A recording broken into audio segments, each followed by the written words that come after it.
Em nome do Pai que me guiou, e do Filho que me resgatou, e do Espírito Santo que me santificou, divina vontade, reina na minha vontade.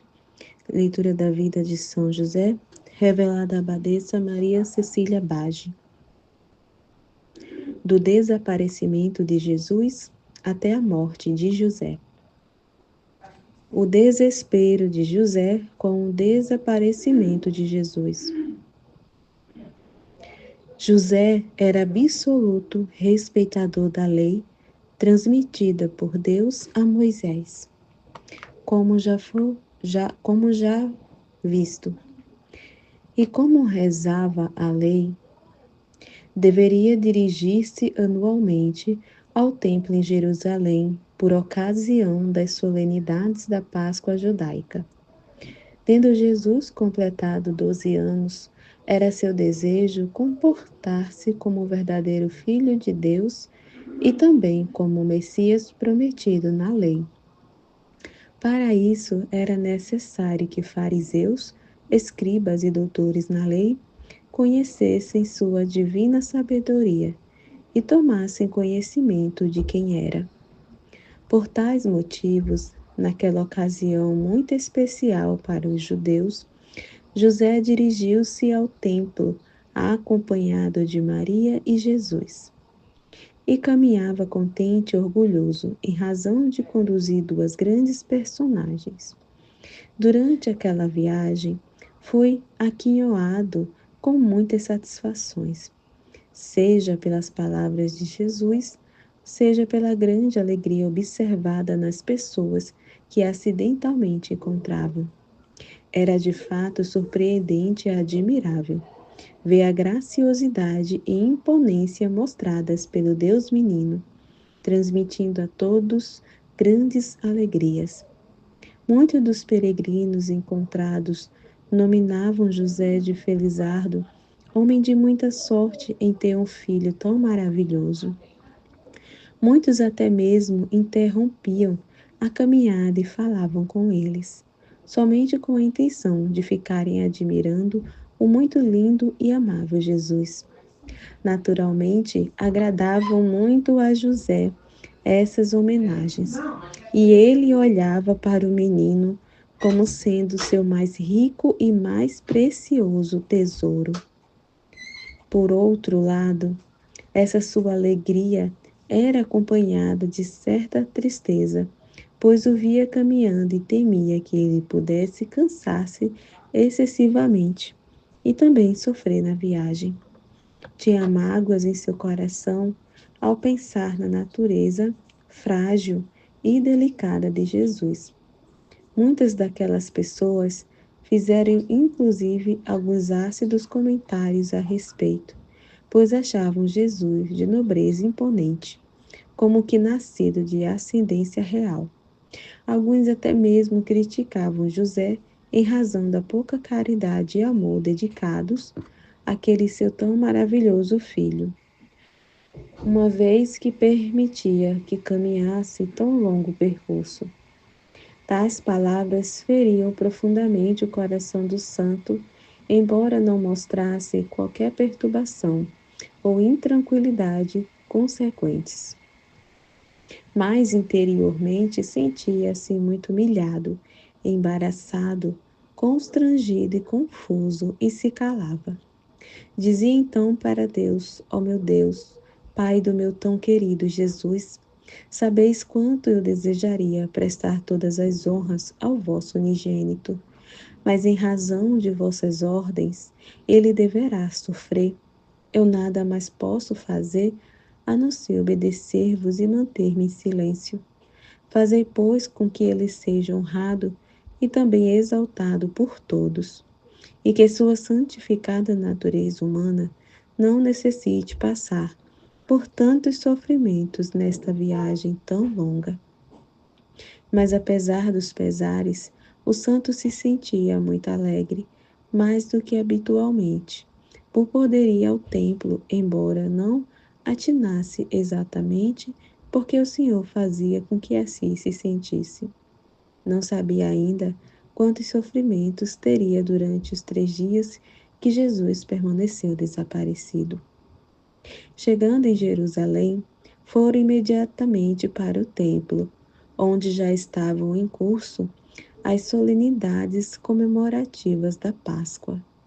Os que os viam se maravilhavam logo com a imponência, beleza e graciosidade mostradas por Jesus e invejavam a sorte e felicidade do casal em possuir filho tão extraordinário. Na visita ao templo, ele causou sensação nunca antes vista, pois eram mesmo extraordinárias a beleza, a imponência e sabedoria.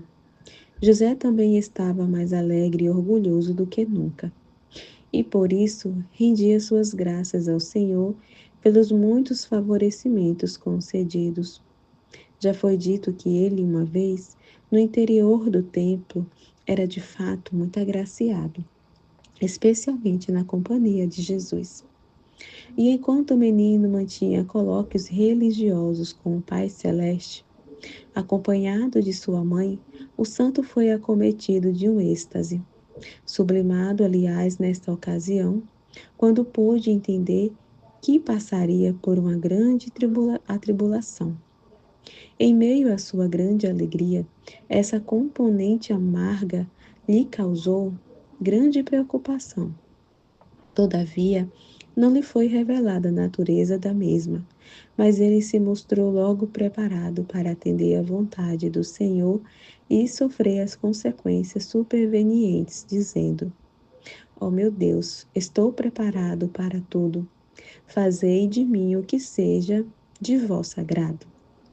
Estou pronto para sofrer voluntariamente tudo o que for necessário, em razão do grande amor que vos tenho.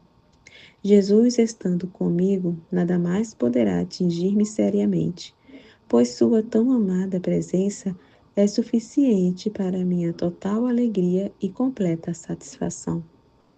Entretanto, não passava pela sua mente a possibilidade de que o problema estivesse relacionado diretamente com Jesus e que ele deveria privar-se daquela tão importante companhia e tivesse que enfrentar sozinho os problemas que lhe estavam reservados. Desobrigados das tarefas no templo, José e Maria passaram a procurar hospedagem e repousar algo para a recuperação de suas energias, além de manter seus colóquios religiosos.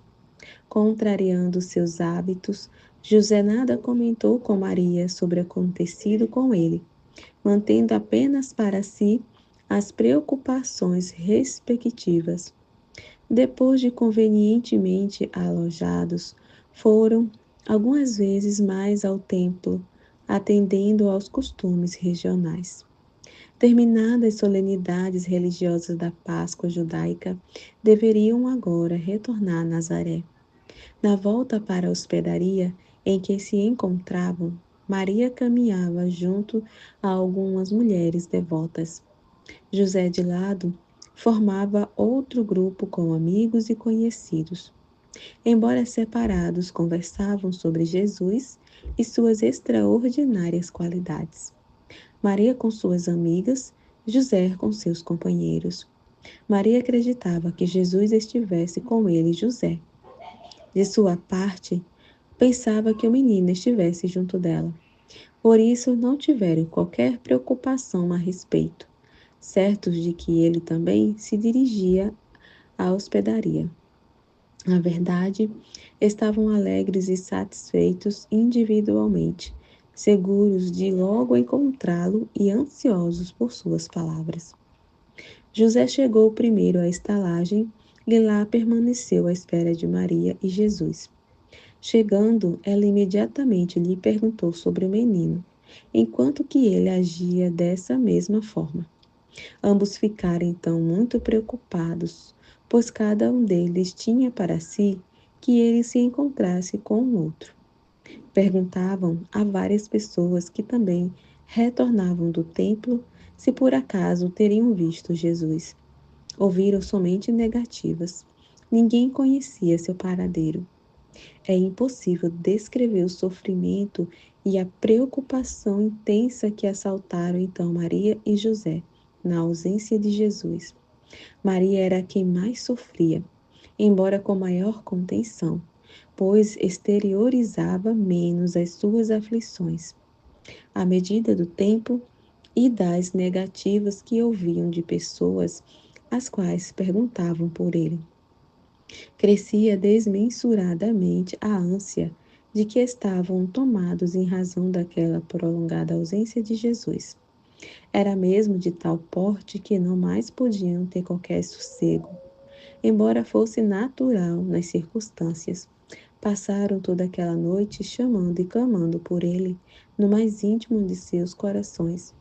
O santo sofria duplamente pela falta de Jesus e pela angústia que via em Maria, sem saber mesmo como confortá-la em situação tão delicada, perigosa e preocupante. Tentava convencê-la de que com certeza Jesus estaria de volta logo cedo no dia seguinte. Mas essa afirmação não bastava para acomodar a ansiedade dela, cujo coração só estaria em paz com o retorno de seu querido filho. E concomitantemente, ela também sofria dobrado, vendo o desespero de seu marido. Entretanto, a extraordinária firmeza de Maria fazia com que ainda encontrasse forças para animar José, profundamente acabrunhado e ausente. Às vezes, como que acordando de pesadelo, ele procurava por Jesus para ver se acaso já havia retornado. Verificando a negativa, José chorava e chamava por ele angustiadamente. Ó querido Jesus, onde estás? Com certeza serei eu a causa de teu desaparecimento. A não correspondência a teus anseios e minhas ingratidões devem ter te conduzido a esse desaparecimento. Peço que retornes imediatamente, quando não por mim, pelo menos por tua santificada mãe. Tem piedade de sua alma pura e inocente. Pelo grande amor que ela te tem, peço-te que me perdoes os desgostos que tens tido comigo, com certeza a causa do teu desaparecimento. Impossível imaginar-se o quanto José teria ansiado pela volta de Jesus e com que preocupações aguardava. Entretanto, vendo que não retornava e não mais tolerando tão terrível expectativa, ao amanhecer decidiram voltar a Jerusalém à sua procura. E muitas foram as lágrimas que derramaram no percurso. Se durante a viagem aquela cidade se mostrava muito contentes com a presença do menino, a presente ida sem ele era de muitas preocupações e angustiante. Chegando novamente a Jerusalém, passaram imediatamente à procura de Jesus por toda parte, perguntando às pessoas se o teriam visto ou se sabiam de seu paradeiro. Mas o Senhor quis que só ouvissem negativas. Foram então ao templo e, por pura coincidência, não o encontraram, embora estivesse no templo. Havia saído momentaneamente para obter algo para comer. No templo, chorando ansiosamente, nem mesmo lhes passou pela mente que deveriam perguntar por ele aos servidores. Olharam apenas rapidamente e deixaram o local para continuar a procura. Mesmo em tal situação tão difícil, devia José sofrer ainda outras amarguras, pois não faltaram aqueles que o taxassem de irresponsável e de insensato, cuidando pouco e negligenciando sua atenção para com aquele filho tão extraordinário que possuía. Diziam também que ele bem merecia esse estranho desaparecimento de Jesus. Essas palavras amarguravam José, que se considerava de fato o verdadeiro responsável, e assim procuraram por ele durante 3 dias sem descanso. Alguém lhes disse então tê-lo visto no templo, conversando com escribas e doutores na lei. Embora já praticamente sem forças para tolerar aquela situação, confortaram-se ao ouvir a informação, permanecendo entre temor e esperança. Ansiosos correram para o templo e lá o encontraram.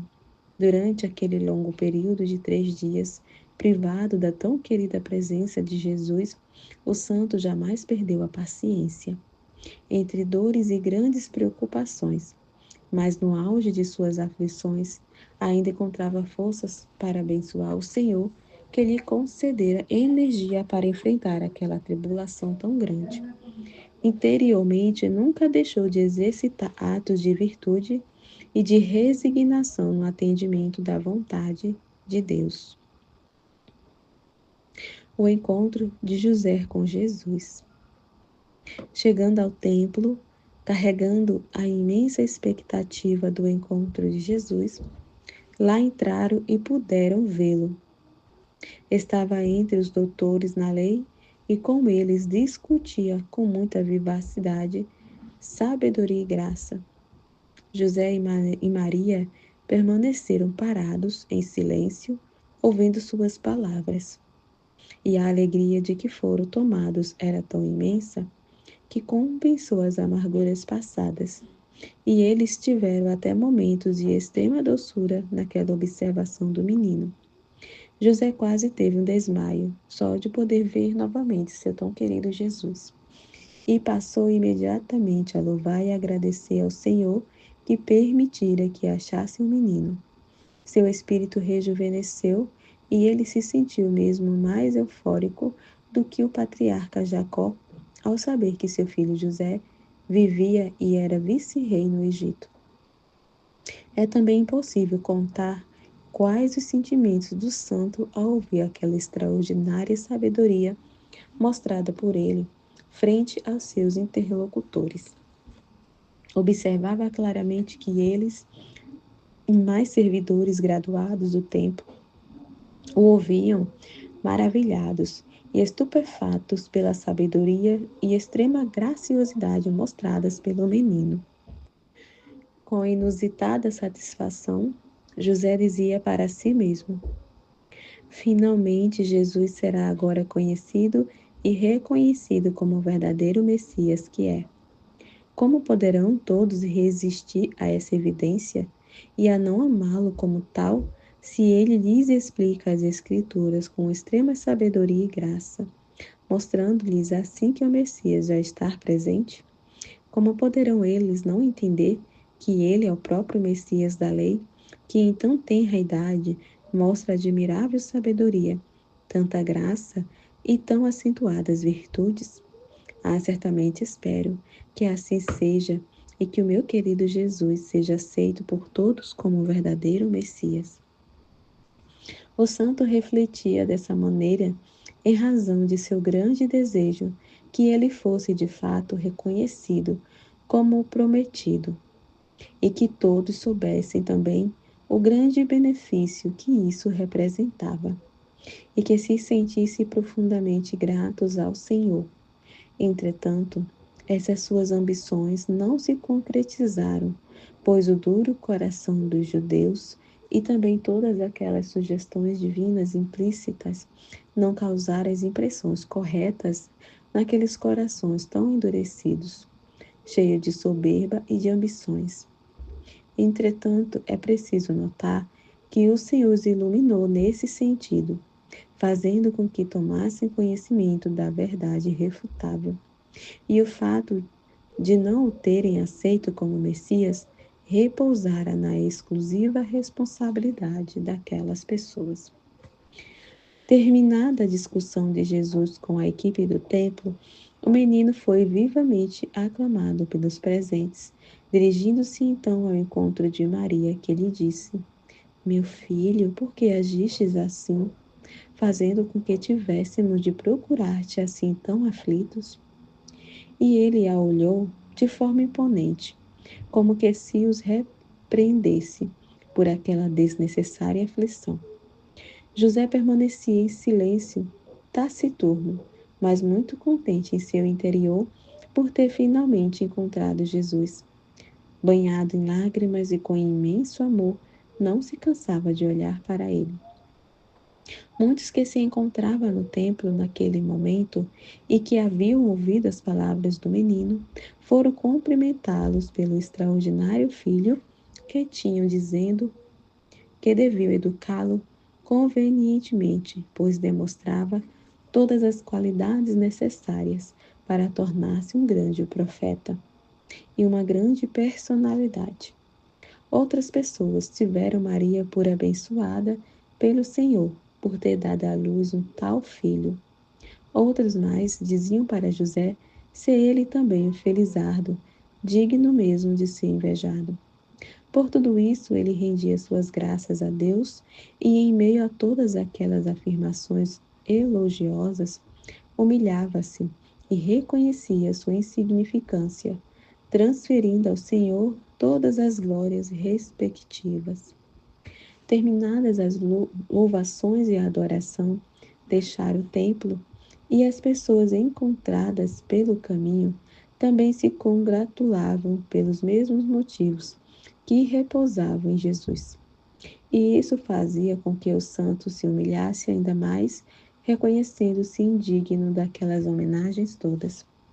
Considerava-se como tal, no que se referia às graças todas que lhes eram concedidas pelo Senhor, em especial por aquela que o tornara Pai e protetor do Verbo Divino. E eles então tomaram o rumo de volta a Nazaré, levando agora seu querido Jesus. José se mostrava permanentemente atento, receoso de que ele desaparecesse novamente, e vigiava o tempo todo. Todavia, Jesus, durante o percurso, lhes assegurou que não mais dele se afastaria, e isso serviu de tranquilidade e alegria para Maria e José. Durante aquela caminhada de volta, mais do que em qualquer outra realizada por eles, tiveram ocasiões de presenciar verdadeiras maravilhas, através de sinais divinos oferecidos pela própria natureza.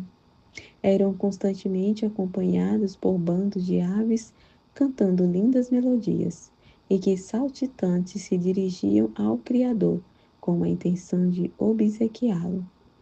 E até mesmo animais ferozes e selvagens se inclinavam à sua passagem, e os campos se mostravam brilhantes e festivos. O céu se mostrava sereno e límpido, enquanto que o sol era mais resplandecente e brilhante do que nunca. E muitas vezes o santo pôde ouvir distintamente cânticos celestes entoados por anjos. Maria cantava também doces cantigas de louvor ao Senhor e agradecia por terem encontrado seu tão querido filho. José, em meio a tantas festividades e alegrias, também agradecia a Deus, tanto pelas amarguras vividas, como pelo presente contentamento. Assim, a viagem de volta foi plena de alegrias e eles chegaram a Nazaré sem que tivessem disso se apercebido, sem qualquer esforço ou fadiga e sem cansaço. E José repetia as palavras de Davi: quando me encontrava prisioneiro de angústias, o carinho do Senhor me consolou. Chegando a Nazaré com Jesus, ao entrarem na cidade, receberam inúmeras congratulações por parte de vizinhos e amigos que sabiam do desaparecimento do menino, devido ao auspicioso fato de o ter encontrado são e salvo. Pessoas louvavam sua beleza, suas excepcionais qualidades e a imponência, graça e nobre aparência que ele demonstrava. Todavia, como sempre, existiram também aborrecimentos e amarguras para o santo, uma vez que certas pessoas, instigadas pelo demônio, consideravam interessante a travessura e até mesmo se mostravam algo reticentes por ter ele sido encontrado. José notava bem esses sentimentos e eles lhe causavam profunda tristeza pela maldade que continham. Entretanto, como de hábito, não demonstrou seus sentimentos, mas exerceu suas já conhecidas virtudes, mostrando-se amável e cordial, até mesmo com essas pessoas. E suplicou ao Senhor que as perdoasse e a iluminasse, para que pudessem livrar-se daquelas tentações do demônio. E Deus o ouviu e elas, em pouco tempo, mudaram seu comportamento e também se dirigiram a eles para cumprimentá-los pelo reencontro de seu filho. O santo ficou sobremaneira alegrado com a mudança de atitudes, agradecendo profusamente ao Senhor que o havia atendido. Quando elas o procuravam, acolhiam-as com muita cordialidade. Agradecia o interesse demonstrado, sem mostrar o aborrecimento que lhe haviam causado anteriormente. E elas se admiravam dessas suas amáveis demonstrações e acabavam por se tornarem amigas, derrotando assim mais uma vez o inimigo permanente. Algumas delas chegaram mesmo a solicitar sua permissão para irem à oficina ver Jesus com mais frequência, pois a sua presença lhes era extremamente agradável. Ele muito cortês e delicado, pois desejava que todos pudessem participar da alegre companhia de Jesus, concordava contente. Na verdade, quando iam vê-lo, as pessoas se alegravam verdadeiramente, pois ele as beneficiava, embora não soubessem que essas graças vinham do Pai Celeste por sua intermediação. Conversavam com José, afirmando que era um verdadeiro afortunado por ter esposa tão digna, graciosa, sábia e, além disso, de tão rara beleza. E mais ainda, por com ela ter tido tão extraordinário filho que arrebatava todos os corações tão logo as pessoas o vissem. Entre lágrimas de alegria e ternura, o santo lhes dizia: na verdade, sou indigno de tantos benefícios que jamais merecerei.